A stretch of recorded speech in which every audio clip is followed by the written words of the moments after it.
como não podia deixar de ser, hoje vai ser uma aula só sobre resolução de exercícios, para a gente poder aplicar melhor, um pouquinho mais de calma, esse conceito de impulso e quantidade de movimento que nós vimos nas últimas 4 aulas. Nós vimos bastante do conceito, né, do modelo teórico que nós temos em mão para poder lidar. Fizemos um ou outro exemplo, um pouquinho tranquilo, né? Então chegou a hora de colocar isso um pouco mais a fundo. Vou trazer hoje para a gente estudar aqui 3 exemplos, a gente vai resolver 3 exercícios juntinhos aqui, de forma gradual. O primeiro, mais para a gente retomar mesmo a história, né? A teoria, as propriedades do impulso, da quantidade de movimento. Já os outros 2 exercícios, o segundo e o terceiro, eles são um pouquinho mais complicados, a gente precisa prestar um pouquinho mais atenção. Então, como a gente já sabe, né, aquela história, são 3 exercícios, eu vou passo a passo, com calma. Então, aqui no vídeo, você já está vendo aí o momento em que cada exercício começa, né, para você poder pular já para um exercício que te interessa mais ou voltar, sem ter que ficar procurando aí na timeline do nosso vídeo, ok? Bom, vamos começar então, para não perder mais tempo? Vou trazer o primeiro exercício aqui, que diz o seguinte pra gente, olha, um canhão, de massa igual a 1 tonelada, dispara um projétil de 2 quilos, que sai com velocidade inicial de 300 metros por segundo. Admita a velocidade do projétil constante no interior do canhão. Então, determine a velocidade de recuo do canhão. Lembra que a gente viu, aliás, tem um exemplo, a primeira aula traz exatamente isso. Eu trouxe um canhão, um soldado do exército, dispara o canhão tem a velocidade de recuo, né? Bate no soldado, joga ele longe. Então é exatamente isso que a gente vai determinar, com qual velocidade esse canhão está retornando depois que o projétil foi para frente. Perfeito? Então eu vou retomar aqui no cantinho, eu vou anotar alguns dados para a gente, ó. Então o que a gente tem? A gente tem 2 situações, são 2 pessoas que estão envolvidas. O canhão, e não é aquela sua vizinha gorda, certo? O canhão, e temos também o projétil. Cheio de gracinha, né? Onde você é preso por causa disso? O projétil. Beleza? Então eu vou anotar os dados dessas 2 pessoas aqui para poder resolver esse nosso exercício. Então o canhão possui massa igual a 1 tonelada. Então eu vou fazer assim, ó, massa do canhão igual a 1 tonelada. Só uma coisinha, 1 tonelada valem 1000 quilos. Então eu já vou botar aqui, ó, 1000 quilogramas. Olha que interessante. Eu estou passando direto, já estou convertendo para a gente aqui. Ele dispara um projétil de 2 kg. Então a massa, que eu vou chamar de P aqui do projétil, 2 kg. Lembrando que massa tem a unidade de medida tem que ser em quilo, por isso que eu transferi de 1 tonelada para quilo, ok?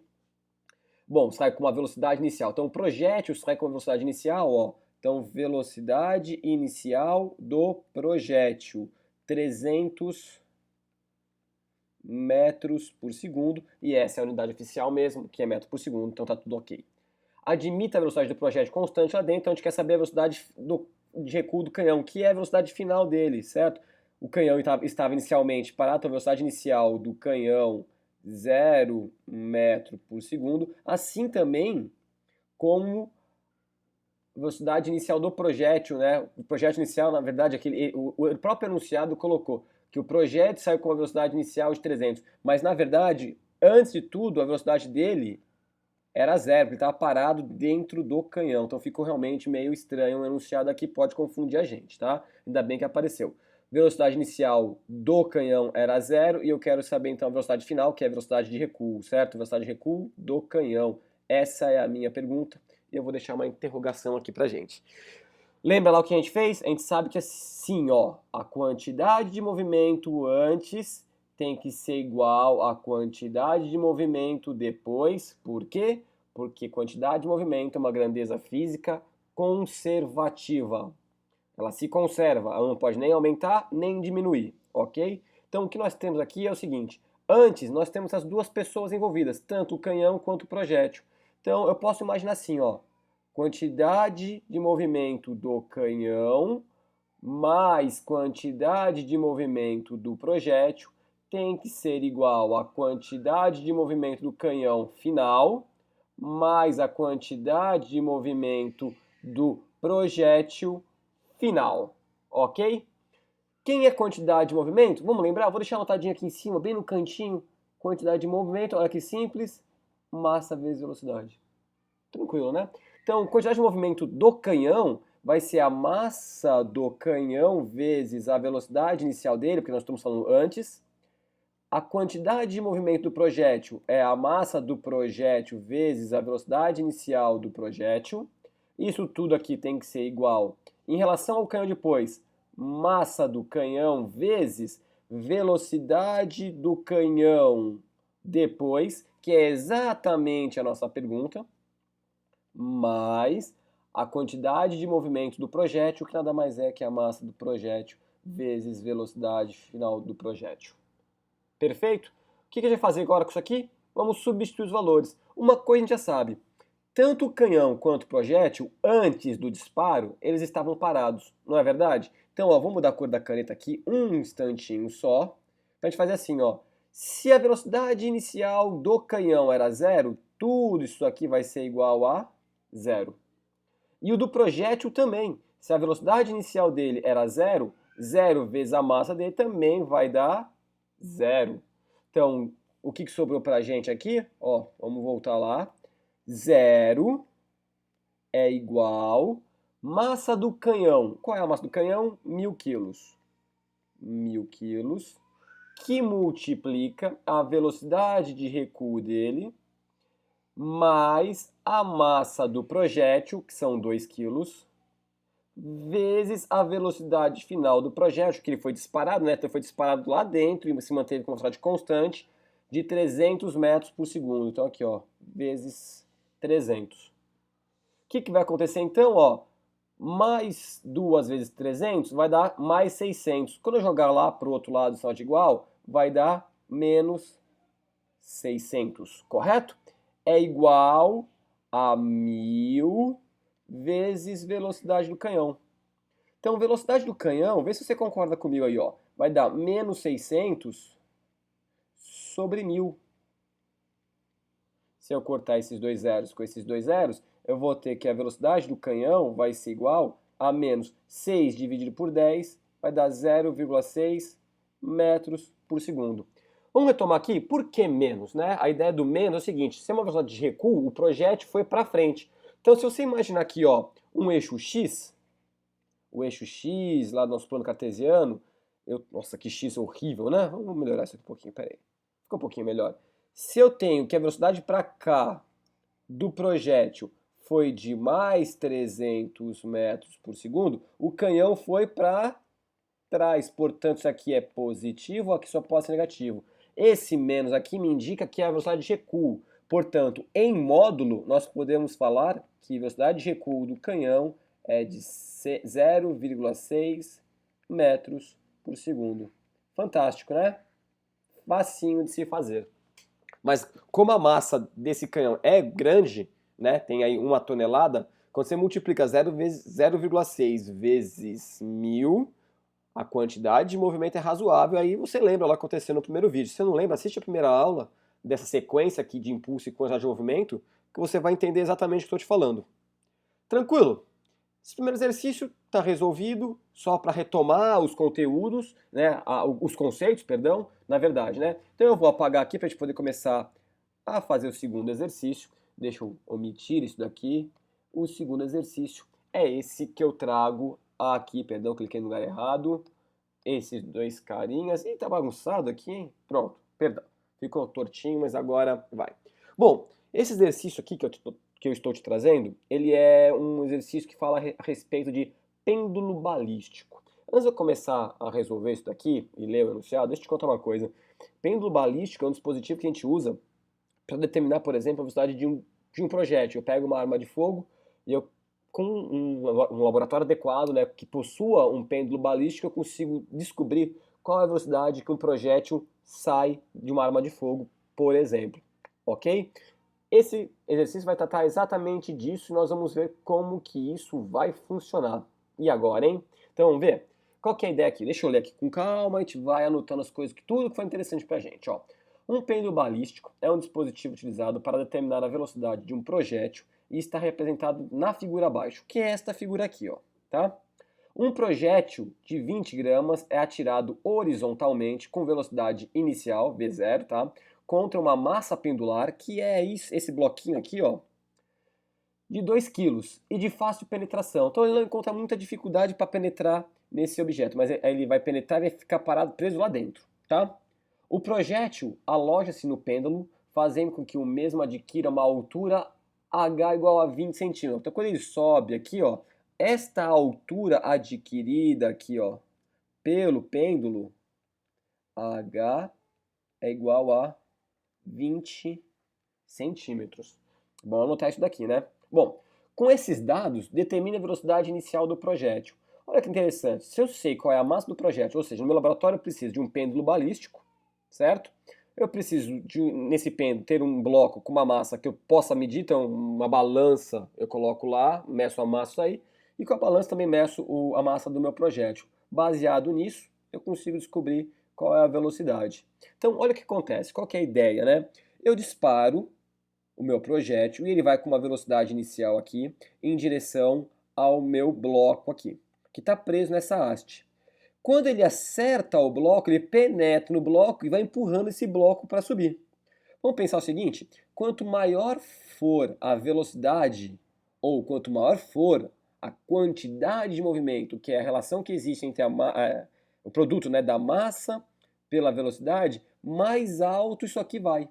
Então, se eu tenho um projétil, tá, de 20 gramas e ele atinge uma altura de 20 centímetros, se eu colocar esse projétil num outro cartucho, que possua, por exemplo, mais pólvora, e disparar, essa altura vai ser ultrapassada, porque a velocidade dele vai ser maior. É exatamente isso que a gente vai calcular aqui. Tá? Então, quem são as pessoas que estão envolvidas? O bloco, que vai subir junto com o projétil, e o projétil. Não é verdade? Não é isso que a gente tem? Qual que é a ideia, então? Que quantidade de movimento, vou fazer mais aqui no cantinho porque a gente vai ocupar bastante espaço, quantidade de movimento antes tem que ser igual a quantidade de movimento depois. Essa é a condição, né, que a gente tem para fazer aí conservação da quantidade de movimento. Bom, então o que nós temos antes? Vamos fazer assim? Antes nós temos o projétil que vem com uma velocidade e temos o bloco que está parado. Então essas duas pessoas, projétil e bloco, são as pessoas que estão envolvidas. Então, ó, o que nós temos antes? Projétil, então vai ser quantidade de movimento do projétil, que eu vou chamar assim, quantidade de movimento do projétil, mais a quantidade de movimento do bloco, tem que ser igual à quantidade de movimento do projétil depois, vou botar essa linhazinha aqui, mais a quantidade de movimento do bloco depois também. Perfeito? Então, vamos voltar lá e lembrar que quantidade de movimento é massa vezes velocidade. Espero que você não tenha esquecido, que a gente acabou de fazer isso no exercício anterior. Então, o que nós temos aqui? Quantidade de movimento do projétil. A massa do projétil vezes a velocidade inicial do projétil, mais, então lembrando que isso daqui é do projétil. Agora eu vou pegar pelo bloco. É a massa do bloco vezes a velocidade inicial do bloco, correto? Tudo isso tem que ser igual a massa do projétil depois, que é a mesma, na verdade, a velocidade do projétil, então vezes a velocidade final do projétil, somado com a quantidade de movimento final do bloco, que é a massa do bloco vezes a velocidade final do bloco. Vamos ver o que a gente tem aqui? Vou fazer a mesma coisa que eu tinha feito no exercício anterior. Inicialmente o bloco está parado. Quem tem velocidade, quem está em movimento é o projétil. Então o projétil sim tem uma quantidade de movimento, mas a velocidade do bloco, a velocidade inicial dele sendo zero, isso aqui vai ser igual a zero. Não é verdade? Aí vamos parar para pensar mais um pouquinho. Na hora em que o nosso projétil atingiu o bloco, ele parou lá dentro. Então a velocidade final do projétil em relação ao bloco vai ser zero, ó. Então aqui também é zero. A velocidade do projétil final está preso dentro do bloco, está parado, portanto, transferindo toda a quantidade de movimento dele para o bloco. Então, zero vezes a massa do projétil vai dar zero, ok? Sobrou quem pra gente? Massa do projétil vezes velocidade inicial do projétil tem que ser igual a massa do bloco vezes velocidade final do bloco. E vamos resolver isso daqui. Só que a gente vai ter um probleminha para resolver isso daqui. Vamos lá, qual que é a massa do projétil? A massa do projétil é de 20 gramas. Eu vou anotar aqui embaixo, ó, massa do projétil, 20 gramas. Só que a gente sabe que massa tem que ser dada em quilo. Então, 20 gramas, vamos pensar lá. 200 gramas, 0,2 kg. 20 gramas, 0,02 kg, certo? Tranquilo isso? Mesma coisa que 2 vezes 10 a menos 2 quilogramas. Perfeito? Então, qual que é a massa dele? 2 vezes 10 a menos 2. Qual que é a velocidade inicial do projétil? É isso que a gente quer descobrir. Velocidade inicial do projétil. Essa é a nossa pergunta. Isso tudo aqui tem que ser igual. Agora sim, ó. Quando a gente vai parar para pensar no bloco, no depois, foi depois que atingiu aqui. Então a massa do bloco, na verdade, acontece o quê? É a massa do bloco mais a massa do projétil que ficou presa lá dentro. Então o que eu vou fazer com isso? Eu vou chamar a massa do bloco de Mzão e a massa do projétil de Mzinho, exatamente como está aqui na figura. Mas se eu trocar isso em valores, quanto que vai dar? Qual que é a massa do bloco? 2 quilos, não é isso que ele falou pra gente? A massa pendular é de 2 quilos. 2 quilos mais a massa do projétil, que a gente já calculou aqui, ó, convertendo aqui embaixo, mais 2 vezes 10 a menos 2. Perfeito? Tudo isso vezes a velocidade final do bloco, que nós não temos, e é aqui que vai começar a nossa dor de cabeça. A gente vai ter que lembrar um pouquinho de uma matéria passada. Não sei se você vai lembrar, transformação de energia, se eu não me engano, é módulo 4 aqui no nosso curso aqui de física do canal Ciência TV. Se eu não me engano é módulo 4, depois dá uma conferida aí. Então, como será que eu vou descobrir a velocidade final aqui do bloco, né? O que a gente vai ter? Ele vai ser equivalente a quem? Então, retomando aquele conteúdo, e vou até mudar a cor da caneta aqui, ó, trazer aqui pro preto. O que nós temos? O bloco, ele estava parado, ele foi impulsionado pelo projeto, onde tinha uma energia cinética. Ele possui massa, ele possui velocidade, portanto, logo que ele saiu daqui, ele possui energia cinética. E essa energia cinética foi sendo convertida, então vou deixar anotadinho aqui, peraí, ó, energia cinética. E essa energia cinética foi sendo convertida em energia potencial gravitacional. Então, quando esse bloco atinge a altura máxima aqui, ó, no pêndulo, toda a energia cinética foi convertida em energia potencial gravitacional. Então, olha o que eu vou escrever aqui. Toda a energia potencial, toda a energia cinética foi convertida em energia potencial gravitacional. Então, se você não recorda bem disso, tem uma série de aulas, aliás, tem mais de 10 aulas falando somente sobre isso. Então, você retoma o conteúdo lá, se você quer focar um pouco mais, né, tá com um pouquinho de dificuldade em transformação de energia, retoma um pouquinho lá que você vai ver como que não é tão difícil assim. Quem era a energia cinética mesmo? É a massa vezes a velocidade ao quadrado dividido por 2. E quem vai ser convertido, tudo isso aqui vai ser convertido em energia potencial gravitacional, que nada mais é que a massa vezes a gravidade vezes a altura. Como massa está dos dois lados da nossa equação, elas são anuladas. Então, na verdade, o que a gente vai ter aqui é que velocidade ao quadrado é igual a esse 2 passa multiplicando, 2 vezes a gravidade vezes a altura. Portanto, a velocidade vai ser igual a raiz quadrada de 2gh. Então, eu sei que esta velocidade aqui do bloco, conforme ela foi convertida de energia cinética para energia potencial gravitacional aqui em cima, ela acumulou essa energia, e essa energia, essa velocidade, pode ser calculada pela raiz quadrada do dobro da gravidade, da multiplicação da gravidade pela altura. Então, olha como vai ficar isso aqui pra gente. Vamos voltar aqui. Então, eu tenho aqui 2 vezes 10 a menos 2 vezes velocidade inicial do projétil, que é a nossa pergunta, tem que ser igual a 2 mais 2 vezes 10 a menos 2, que multiplica a velocidade do projétil, nada mais vai ser do que isto daqui, ó. Certo? Então, vai ser quem?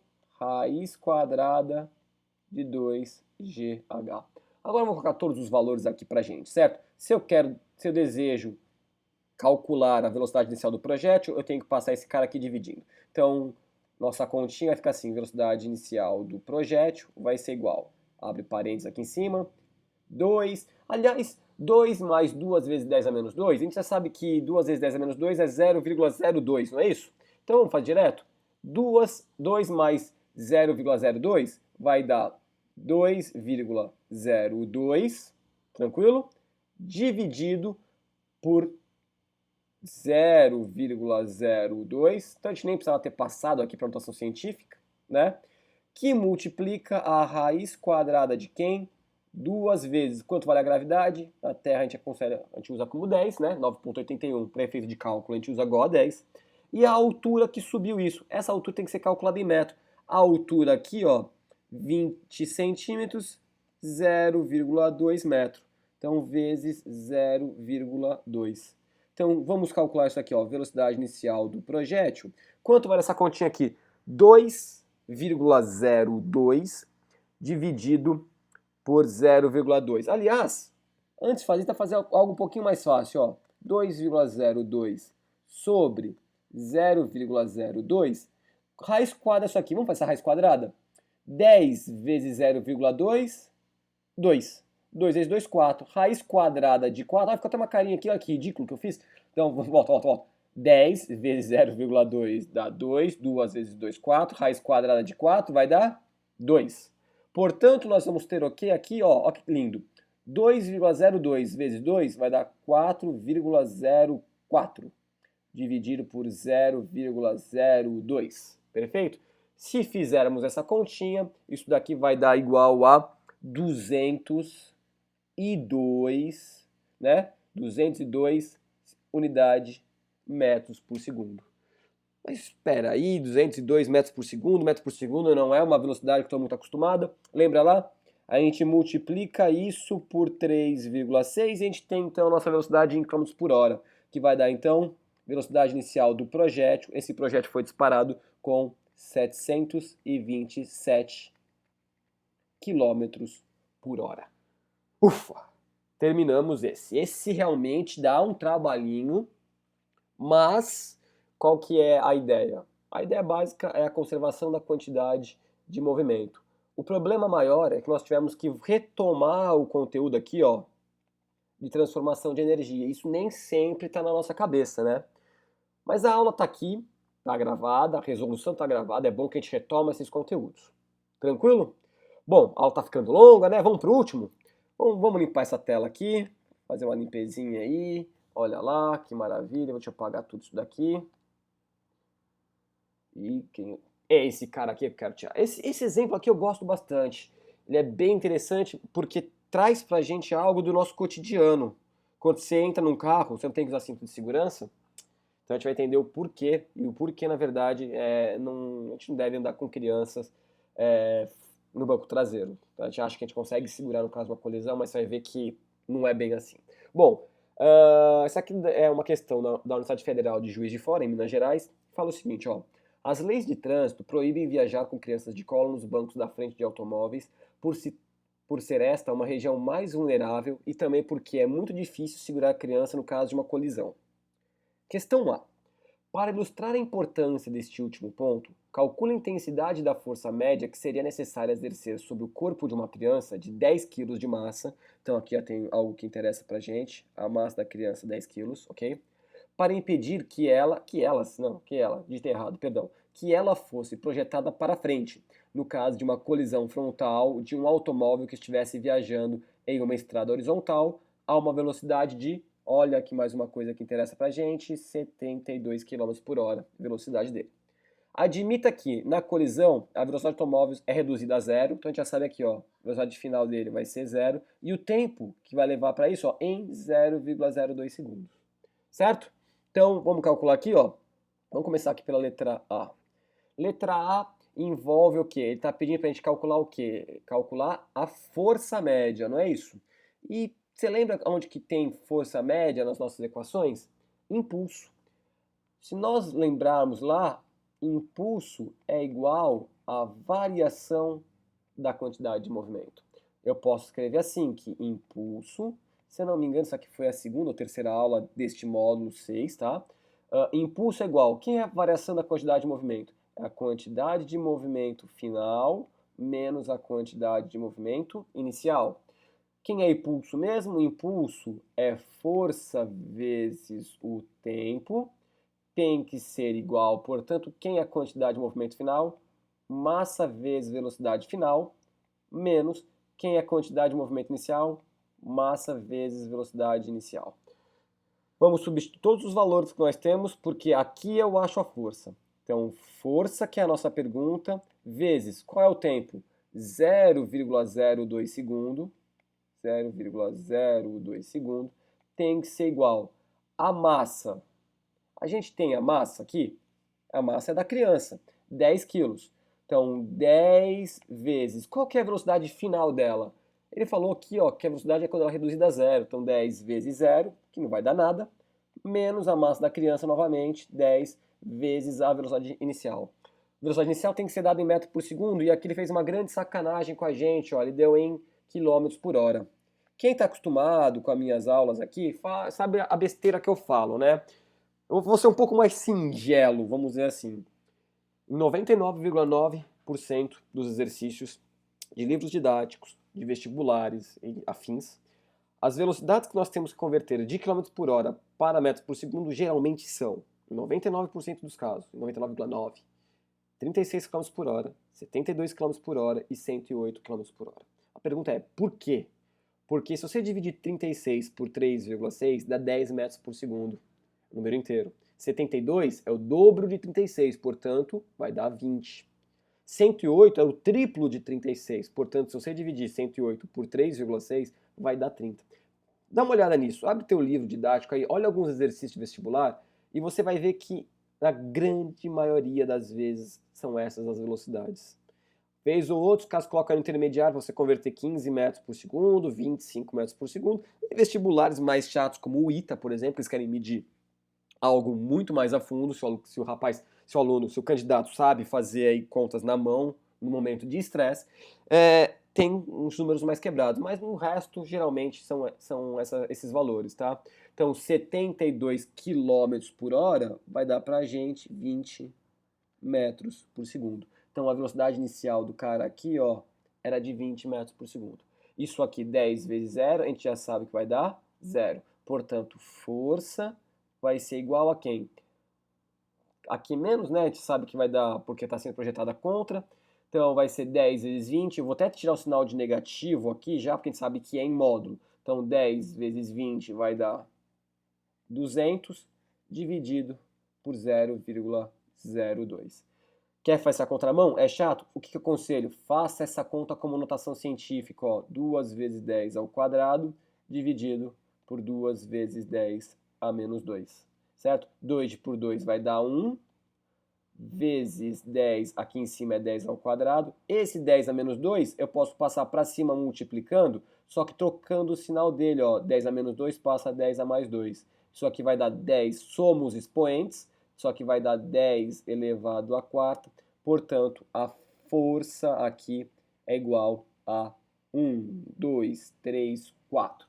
10 mil newtons. Essa é a força que você teria que fazer para segurar uma criança de 10 quilos. Então, aí é uma criança que não tem nem 2 anos de idade, tá? Em média, a uma velocidade de 72 km por hora, uma velocidade que a gente costuma andar em cidade. Tudo bem que a maior parte é assim, tá mais próximo você andar de uma cidade do que uma estrada, porque na cidade a média aí de velocidade que se tem nas avenidas são 60 km por hora, né?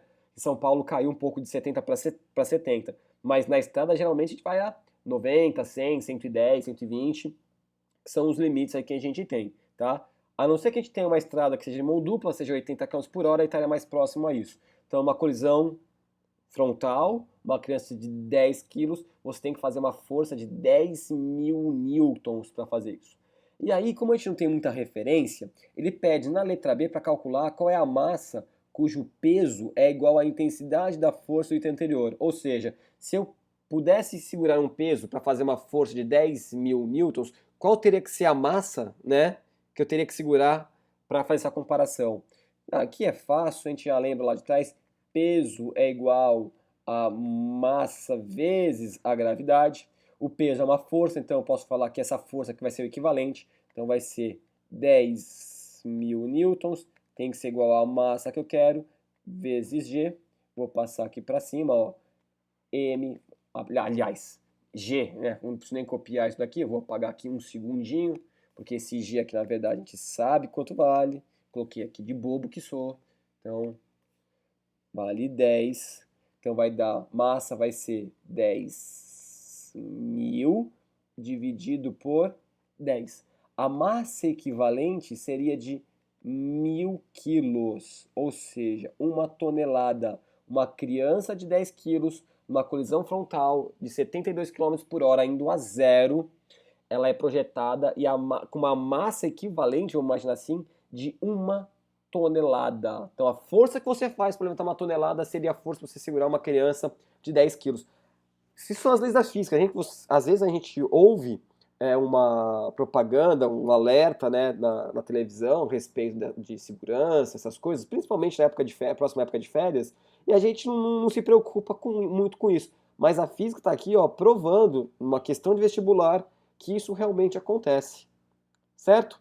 Bom, então hoje a gente fez uma aula muito longa, bem detalhadinha, 3 exercícios aí um pouquinho mais trabalhosos, e a gente vai ficando por aqui para você poder descansar, tomar uma água, assistir qualquer porcaria na televisão, mas faz isso não, estraga a tua vida não. Vai ler um bom livro, vai assistir coisa na internet que tem coisa muito mais interessante. Um grande abraço, te vejo na próxima aula. Fui!